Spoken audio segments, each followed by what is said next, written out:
رضی اللہ تعالیٰ عنہ فرماتی ہیں ایک عورت تھی اور اسے نبی پاک صلی اللہ تعالیٰ علیہ وسلم نے وہ کلمہ پڑھ کے مسلمان ہوئی، مدینہ طیبہ آ گئی تو حضور نے مسجد نبوی شریف میں اس کے لیے مکان،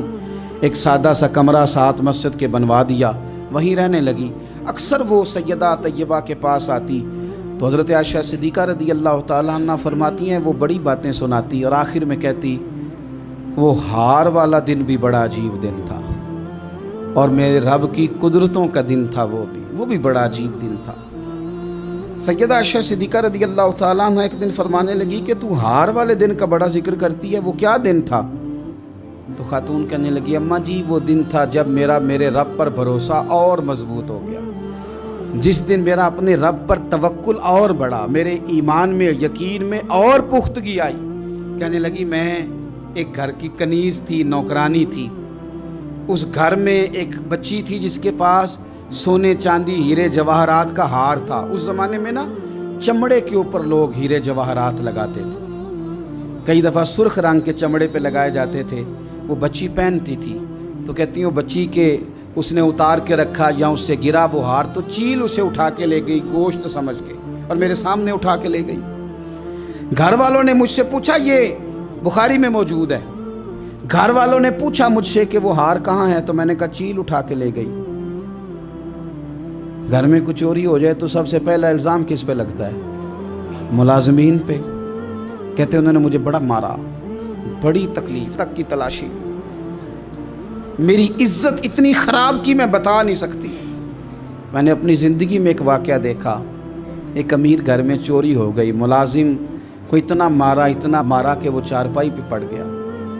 پولیس والوں سے اتنی مار پروائی گئی کہ وہ بیچارہ چارپائی پہ پڑ گیا اور پھر وہ اتنا بیمار ہوا اور کچھ دنوں کے بعد پتہ چل گیا کہ چور تو اپنا بیٹا ہے ان کا، پھر اس کا انتقال ہو گیا۔ اب وہ سیٹھ صاحب اور گھر والے آ کے مرنے والے کے کان میں معافیاں مانگ رہے ہیں، کان میں۔ تو میں نے ان سے پھر کہا تھا کہ یہ تو اب چلا گیا ہے، تمہارا زور چلتا تھا تو تم نے قانون خریدا اور تم نے اسے جتنا ہو سکا تم نے اسے مار پڑوائی، تمہارے پاس جو عدالتیں تھیں تم نے وہاں کارروائی کی، اب ایک عدالت قیامت کے دن لگے گی۔ یہ کمزور تھا کچھ کر نہیں سکا۔ میرے نبی پاک صلی اللہ علیہ وسلم نے فرمایا سن لو، اگر سینگ والی بکری نے بغیر سینگ والی بکری کو تکلیف دی ہوگی